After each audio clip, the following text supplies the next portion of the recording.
الشيطان الرجيم بسم الله الرحمن الرحيم قل إن كنتم تحبون الله فاتبعوني يحببكم الله ويغفر لكم ذنوبكم والله غفور رحيم قل أطيعوا الله والرسول فإن تولوا فإن الله لا يحب الكافرين۔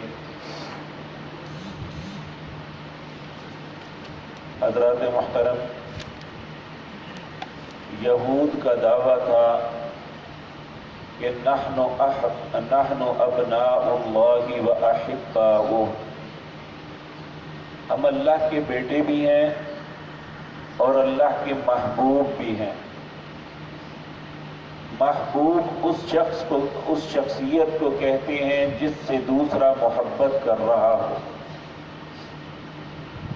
تو ان کا کہنے کا مطلب یہ تھا کہ ہم اتنے اچھے ہیں کہ ہم اللہ کے نعوذ باللہ بیٹے بھی ہیں اور اللہ ہم سے محبت بھی کرتا ہے۔ تو اللہ نے اس کے مقابلے میں ان کو یہ بات کہی کہ کل انہیں کہہ دیجئے ان کنتم تحبون اللہ، اگر تم چاہتے ہو کہ اللہ تم سے محبت کرے تو فاتبعونی، پھر میری اتباع کرو، یعنی نبی کریم صلی اللہ علیہ وسلم۔ اور یہ بات یاد رکھیں، محبت کہتے ہیں دلی ملان کو، کہ کسی کا دل دوسرے کی طرف مائل ہو جائے، اس کے لیے دل نرم ہو جائے اور اس کے لیے اچھے جذبات دل میں پیدا ہو جائیں، اسے محبت کہتے ہیں۔ ہمارے یہاں ایک لفظ عشق بولا جاتا ہے، قرآن و سنت میں یہ لفظ نہیں ہے۔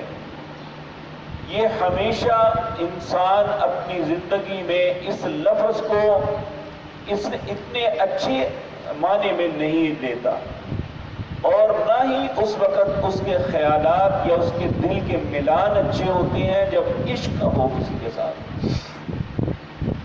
محبت ایک ایسی چیز ہے، یہ بڑی اہم ہے، اور بلکہ یہ ایمان کی علامت ہے۔ نبی کریم صلی اللہ علیہ وسلم نے فرمایا من احب للہ وابغض للہ واعطى للہ ومنع للہ فقد استکمل الایمان۔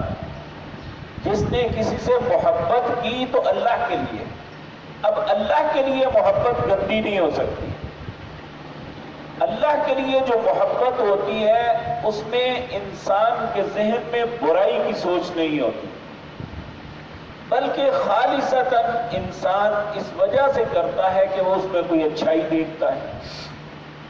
جس نے کسی سے محبت کی تو اللہ کے لیے، وَأَبْغَضَ لِلَّهِ، اگر کسی سے بغض رکھا تو وہ بھی اللہ کے لیے، یعنی ذاتی لڑائیاں نہیں لڑی، صرف اللہ کے لیے۔ وَأَعْطَى لِلَّهِ، اگر کسی کو کچھ دیا تو وہ بھی اللہ کے حکم کو مانتے ہوئے۔ وَمَنَعَ لِلَّهِ، اگر کسی سے ہاتھ روکا تو وہ بھی اللہ کے حکم کے مطابق۔ فَقَدِ اسْتَكْمَلَ الْإِيمَانَ، نبی کریم صلی اللہ علیہ وسلم فرماتے ہیں اس نے اپنے ایمان کو مکمل کر لیا۔ تو یہاں انسان کو یہ بات چاہیے کہ وہ سب سے بڑھ کے اپنے رب سے محبت کرے، اور محبت کا تقاضا یہ نہیں ہے کہ میں اپنی زبان سے بات کروں، زبان سے تعریف کروں، لیکن میرے دل کا ملان اس طرف نہ ہو، بلکہ محبت کہتے ہی ہیں کہ دلی ملان اس کی طرف ہو۔ اور جب دلی ملان ہوگا تو انسان اس کی بات مانے، اس کے مطابق چلے گا، اور اس کی محبت کے لیے ہر اس کے حکم کی تعمیل کی کوشش کرے گا۔ آپ دیکھیں نا کہ دنیا میں انسان کو انسان سے محبت ہو جائے، یعنی ماں ہے، ماں سے محبت ہوتی ہے تو ماں کی ہر بات کو مانتا ہے۔ اگر ماں کے سامنے بدتمیزی کرتا ہے تو اس کا مطلب ہے وہ ماں سے محبت نہیں کرتا، بکواس کرتا ہے کہ میں ماں سے محبت کرتا ہوں۔ اگر وہ اپنے باپ کے سامنے بدتمیزی کرتا ہے تو وہ ہرگز محبت کرنے والا نہیں ہے۔ اسی طرح اپنے بہن بھائیوں کے ساتھ محبت تو کہتے ہیں دلی ملان کو، کہ انسان کا دل اس کی طرف ہو جائے اور اس کی ہر بات کو مانے۔ اور اس کائنات میں سب سے بڑھ کے اللہ رب العزت حق رکھتے ہیں کہ ان سے محبت کی جائے. تو اگر ہم یہ چاہتے ہیں کہ اللہ ہم سے محبت کرے تو پھر اس کے لیے اللہ نے ایک شرط لگائی ہے، چاہے وہ پہلی امتیں ہیں یا ہم ہیں. قل ان کنتم تحبون اللہ، اگر تم چاہتے ہو کہ اللہ تم سے محبت کرے تو فاتبعونی، پھر نبی کریم کی اتباع کرو. اس طرح آج مسلمانوں میں بہت سے لوگ اللہ کے رسول کی اطاعت کو عیب سمجھتے ہیں اور کسی امام کی تقلید کو اچھا سمجھتے ہیں، حالانکہ اللہ نے قرآن میں کہیں ایسا حکم نہیں دیا.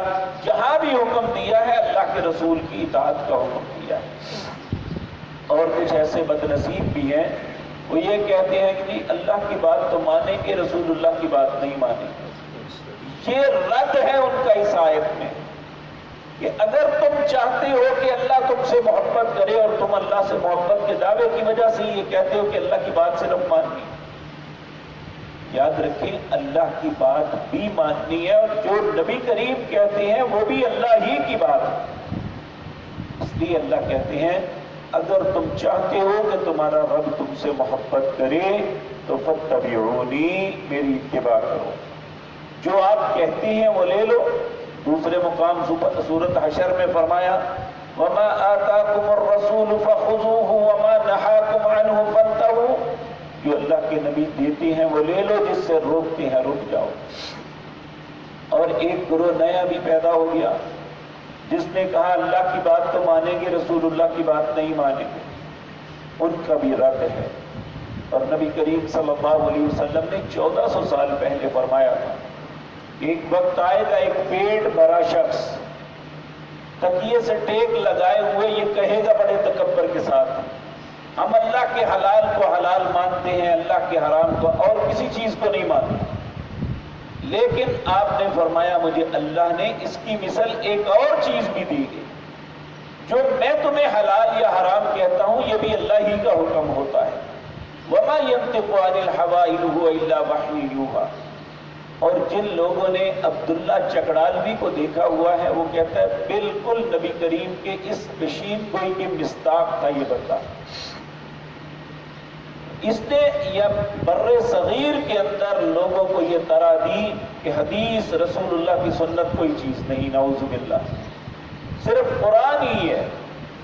اور یہ پھر اتنا بہکے کہ کسی نے کہا 2 نمازیں ہیں، کسی نے کہا 3 ہیں، کسی نے کوئی طریقہ اختیار کیا.